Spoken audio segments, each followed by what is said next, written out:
മനോരമ പത്രം കഴിഞ്ഞ ദിവസം കൊടുത്തല്ലോ, കോളടിച്ചു എന്ന് പറഞ്ഞ ആളല്ലോ ഹെഡിങ്. ഈ 3 മാസം കൊണ്ട് കഴിഞ്ഞ ഗവൺമെന്റിന്റെ കാലത്തുള്ളതിനേക്കാളും 6000 ചില്ലാനം കോടി, 6500 കോടിയോളം അധികം കിട്ടിയ വരുമാനം 3 മാസത്തെ GST മറ്റു വരുമാനവും. എന്നിട്ട് മനോരമ ലേഖനം തന്നെ എഴുതി ഇത് ഈ പുതിയ ഗവൺമെന്റിന്റെ നേട്ടമാണെന്ന് പറയാൻ കഴിയില്ല. കാരണം ഏപ്രിൽ മെയ് ജൂൺ എന്ന് പറഞ്ഞാൽ ഇവർ വന്ന അധികാരമേറ്റതേ ഉള്ളൂ, അതിനു മുമ്പുള്ള വരുമാനമാണ്. GST രംഗത്ത് ഉൾപ്പെടെ നമ്മളുണ്ടാക്കിയ മാറ്റം 6000 കോടിയാണ് ആ 3 മാസം കൊണ്ട് കൂടിയത്. കേന്ദ്രത്തിൽ നിന്ന് കിട്ടുന്ന വിഹിതം അത് ഡിവിസ് ഉൾപ്പെടെന്ന് പറയും, നികുതിയുടെ വിഹിതമാണ്. അത് 10000 കോടി വർദ്ധിച്ചു ഇപ്പോ കഴിഞ്ഞ 5 വർഷത്തെക്കാളും. അത് നമ്മൾ വലിയ സമരം നടത്തിയിട്ടാണ്. നിങ്ങൾക്ക് ഓർമ്മയുണ്ട്, ഡൽഹിയിൽ പോയി മുഖ്യമന്ത്രിയും MLA-മാരും MP-മാരും ഒക്കെ നടത്തിയ സമരം. ഇതിന്റെയൊക്കെ ഫലമായിട്ട് ഈ വർഷം കൊടുത്തത് 10000 കോടിയാണ്. ഈ വർഷം അത് വർദ്ധിച്ചു. ഇതെല്ലാം കൊണ്ട് പണമുണ്ട്. അപ്പൊ പണം കയ്യിലില്ലാത്തതുകൊണ്ടോ വരുമാനം ഇല്ലാത്തതുകൊണ്ടല്ല. ടാക്സ് വർദ്ധിച്ചു, മറ്റു വരുമാനങ്ങൾ വർദ്ധിച്ചു. ഇപ്പോ പെട്രോളിന്റെ എല്ലാം വില കൂടുന്നതിന്റെ ഒരു സന്തോഷം ടാക്സി കൂടിക്കൊണ്ടിരിക്കുകയാണല്ലോ. ഇതെല്ലാം വന്നു, എന്നിട്ടും ഒന്നും കൊടുക്കുന്നില്ല. അപ്പൊ അത് മനഃപൂർവ്വം ഇത് തടഞ്ഞു വെക്കുന്ന ഒരു സമീപനമാണ്. ആ സമീപനം ഒരു കാര്യത്തിലല്ല. VD സതീശൻ ഗവൺമെന്റ് പറയുന്ന വാക്കൊന്ന് ചെയ്യുന്ന വേറൊന്ന് എന്ന് തെളിയിച്ചതാണ് VD സതീശന്റെ കഴിഞ്ഞ ചെറിയ കാലത്തെ ഭരണം തന്നെ. ഓരോന്നും എടുത്തു പറഞ്ഞാല് PM ശ്രീ രാഷ്ട്രീയ പ്രശ്നമായി വലുതായിട്ട് അവതരിപ്പിച്ചതാണല്ലോ. ഇപ്പൊ വിശദീകരിക്കേണ്ട കാര്യമില്ലല്ലോ.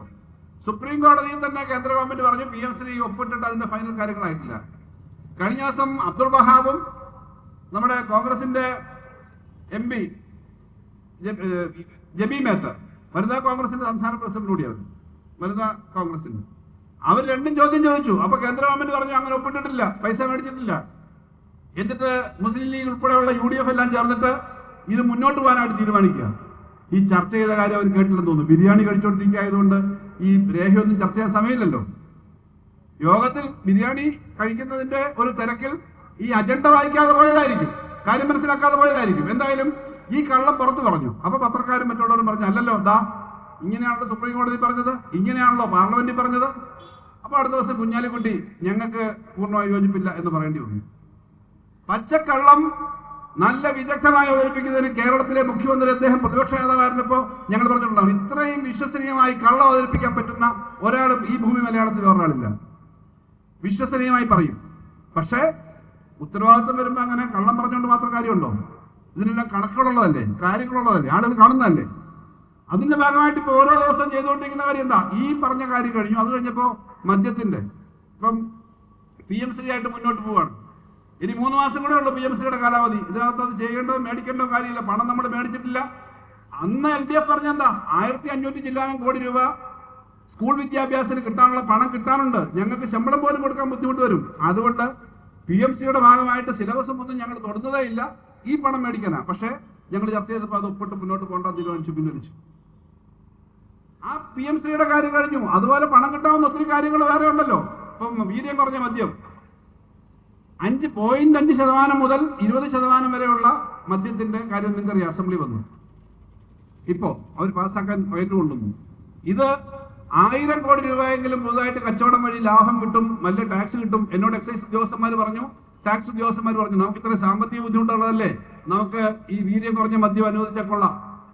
ആ ഫയല് 3 വർഷക്കാലം അനുവാദം കൊടുക്കാതിരുന്നത് ധനകാര്യ വകുപ്പ് എന്ന നിലയിൽ നമ്മൾ കൊടുക്കാതിരുന്നതാണ്. അത് LDFന്റെ നയം എന്ന നിലയിൽ ആലോചിച്ചിട്ടാണ് അത് കൊടുത്തില്ല. കാരണം 100, 500, 600 കോടി ചിലപ്പോൾ ടാക്സ് കിട്ടിയേക്കാം. പക്ഷെ എന്താ സംഭവിക്കുക? സാധാരണ മദ്യം മേടിക്കുന്നതിന്റെയും കുടിക്കുന്നതിന്റെ രീതിയിലല്ലത്. കൊക്കക്കോള പോലെയോ ഫാൻറ്റ പോലെയോ ഉള്ള കുപ്പിക്കകത്തുനിന്ന് നേരെ കുടിക്കുകയാണ്. അതിനകത്ത് ഇതൊന്നും വെള്ളം ചേർക്കൊന്നും വേണ്ട, കൂൾ ഡ്രിങ്ക്സ് പോലെ കുടിക്കാം. അപ്പൊ സോഷ്യൽ ഡ്രിങ്കിങ് വരും, കുട്ടികൾ ഉൾപ്പെടെ വരും. അപ്പൊ പലരും പറഞ്ഞത് സാർ ഇതൊരു പുതിയ മേഖലയാണ്, we can graduate the youngsters എന്ന് പറഞ്ഞാൽ ഇത് കുടിച്ചു കുടിച്ച് അവർ ഗ്രാജുവേറ്റ് ചെയ്യും, പിന്നെ നല്ല കുടിയന്മാരായിക്കോളും. ഞാൻ പറഞ്ഞു അങ്ങനെ ഗ്രാജുവേറ്റ് ചെയ്യുന്നില്ല. ഇപ്പൊ തൂഫാന്റെ പേര് വലിയ ബഹളം കാണിച്ചുകൊണ്ട് നടക്കുന്നുണ്ടല്ലോ, തൂഫാൻ എന്ന് പറഞ്ഞിട്ട്. ആ തൂഫാൻ എന്ന് പറഞ്ഞ് ബഹളം നടത്തിക്കൊണ്ടിരിക്കുന്നവർക്ക് ഈ വീര്യം കുറഞ്ഞ മദ്യത്തെ പ്രോത്സാഹിപ്പിക്കാവോ? ആദ്യം വീര്യം കുറഞ്ഞത് കൊടുക്കും, അതിനുശേഷം പിന്നെ വീര്യം കുറഞ്ഞത്. അപ്പൊ ഞാൻ ചോദിച്ചു, അപ്പൊ വീര്യം കുറഞ്ഞതെന്നാ സാധാരണ കുടിയന്മാർ വീര്യം കുറഞ്ഞതിലേക്ക് പോകത്തില്ലേ, അപ്പൊ മറ്റുള്ള സെയിൽസ് ബാധിക്കുമോ? അതൊന്നുമില്ല. 40% ലഹരി വേണ്ടതൊക്കെ ആളുകളൊന്നും ഈ വീര്യം കുറഞ്ഞൊന്നും അടിച്ച് അവർക്ക് പിടിക്കത്തേ ഇല്ല. അതുകൊണ്ട് അവരതിലോട്ട് പോകത്തില്ല. കാരണം ഇത് 0.5 അല്ലെ 5%. അപ്പൊ അങ്ങനെ അതിനകത്ത് അനുവാദം കൊണ്ട് വെറുതെ അനുവാദം കൊടുക്കുവോ? വെറുതെ അനുവാദം കൊടുക്കുവോ? ഒരു ഒപ്പിട്ട് കഴിഞ്ഞാൽ ഇത്ര 1000 കോടിയുടെ ബിസിനസിന്റെ മേഖല ആ മദ്യ കമ്പനിക്ക് കിട്ടണമെങ്കിൽ വെറുതെ കൊടുക്കില്ല. അതോട് അനുവാദം കൊടുക്കാനായിട്ട് ഇപ്പൊ ആലോചിക്കുന്നു. അതിനുശേഷം ഓരോ ദിവസവും വരുന്ന വിവാദങ്ങളാണ്.